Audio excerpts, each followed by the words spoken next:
Hello, good afternoon and namaste. I am Gopal Acharya, and I am the host of the talk show, which is called Social Innovation.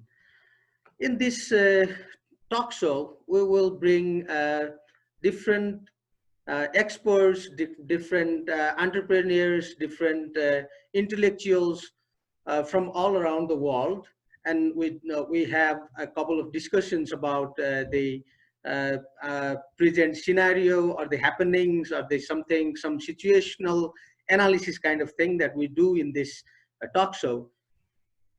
Today we have Shimon Kikawa from Kenya. He's an entrepreneur. He has been working in field of information technology for really long. And today we would like to welcome Mr. Shimon from Kenya. Shimon, you are welcome to the program.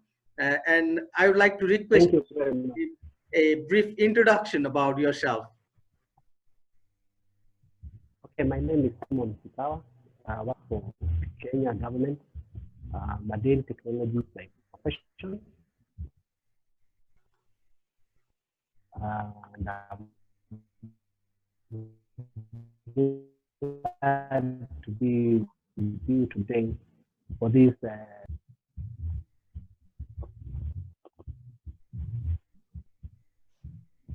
Okay, thank you for your introduction, Shimon.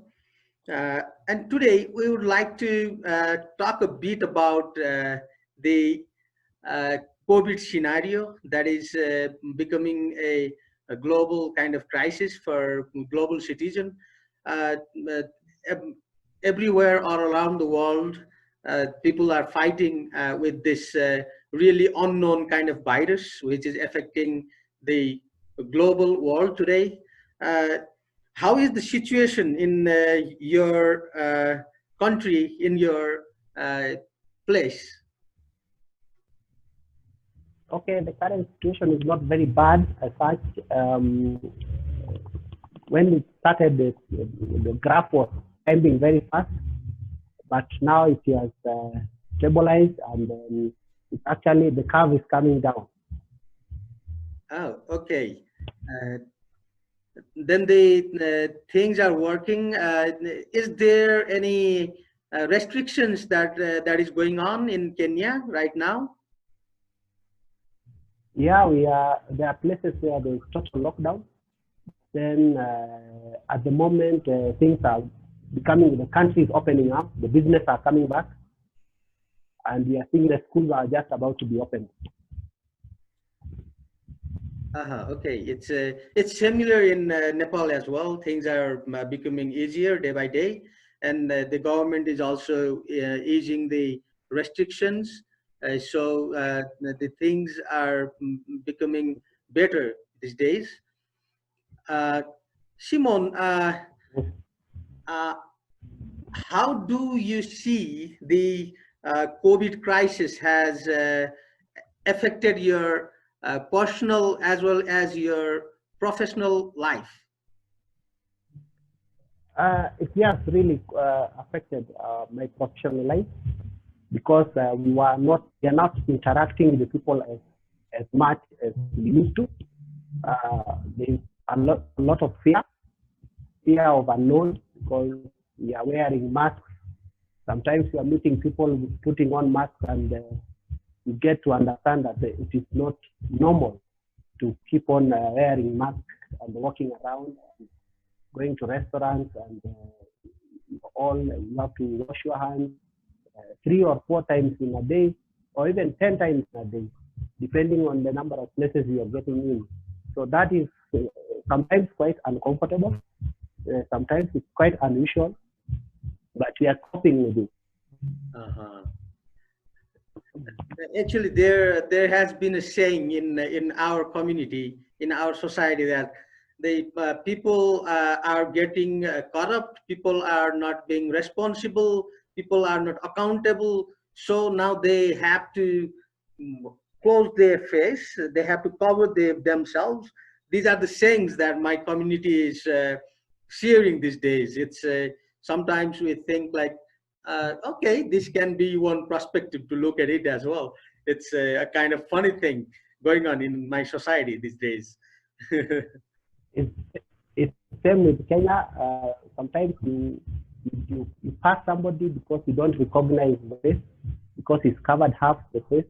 Sometimes we even have the other Google. So, Yeah. and it becomes very, very, very, very interesting or very funny. Mm-hmm.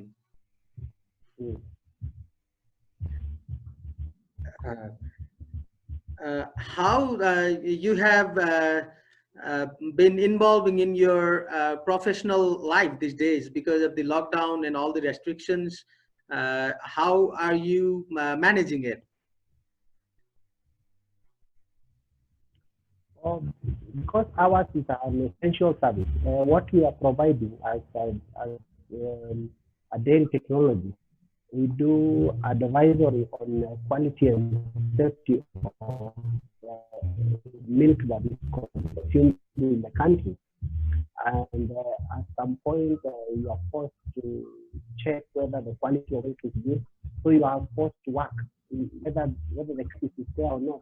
Because people still have to take milk, people have to take it, people have to eat, because milk is food. So I still find myself working whether COVID is there or not. Mm-hmm. You are working in the field of information and technology. So did you see any kind of new avenues or new opportunities in your field after the COVID crisis?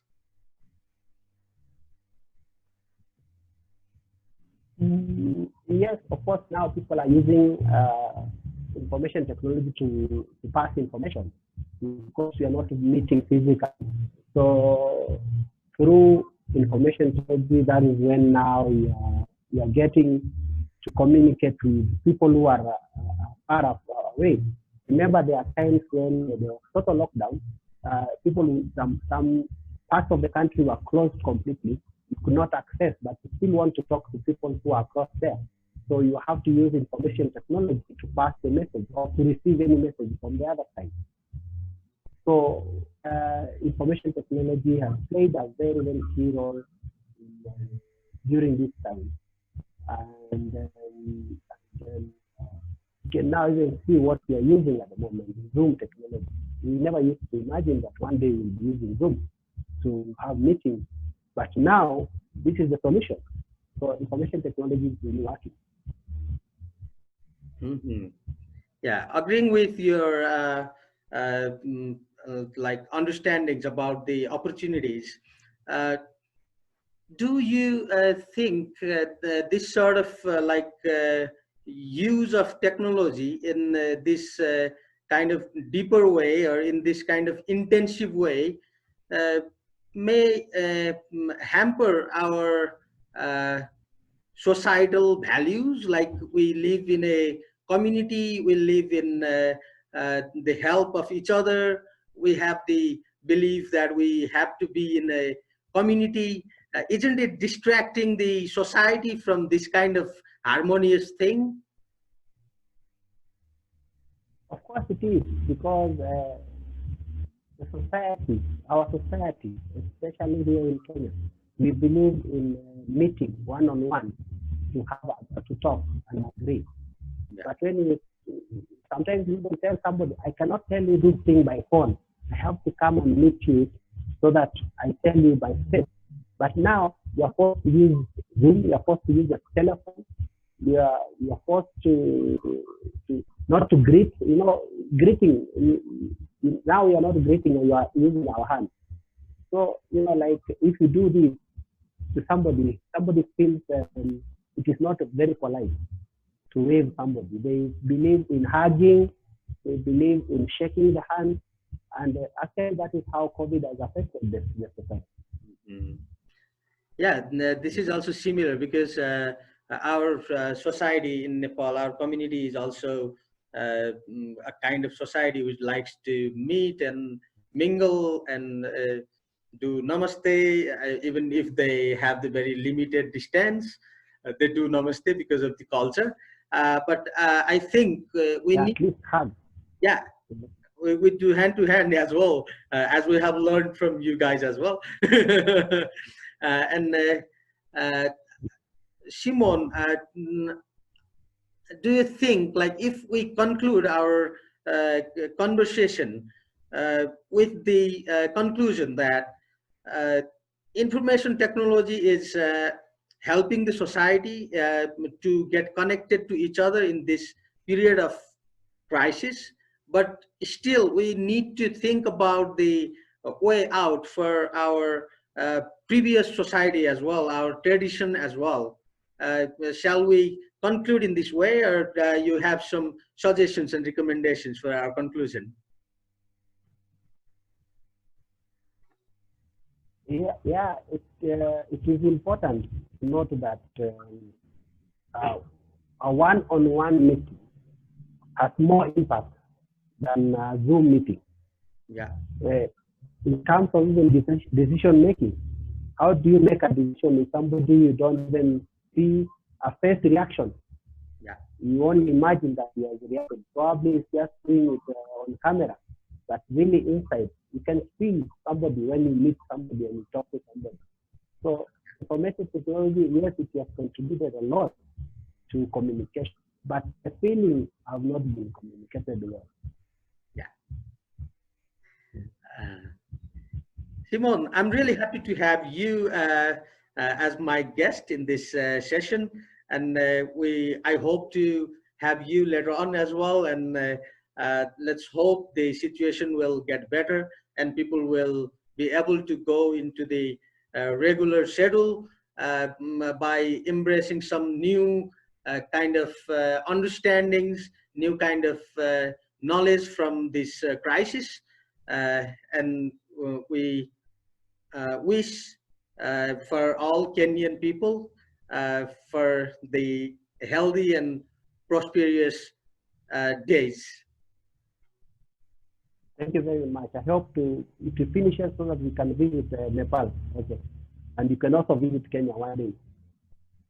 Yeah. Thank you, Simon. Thank you. You're welcome, Kenya. Thank you. Thank you.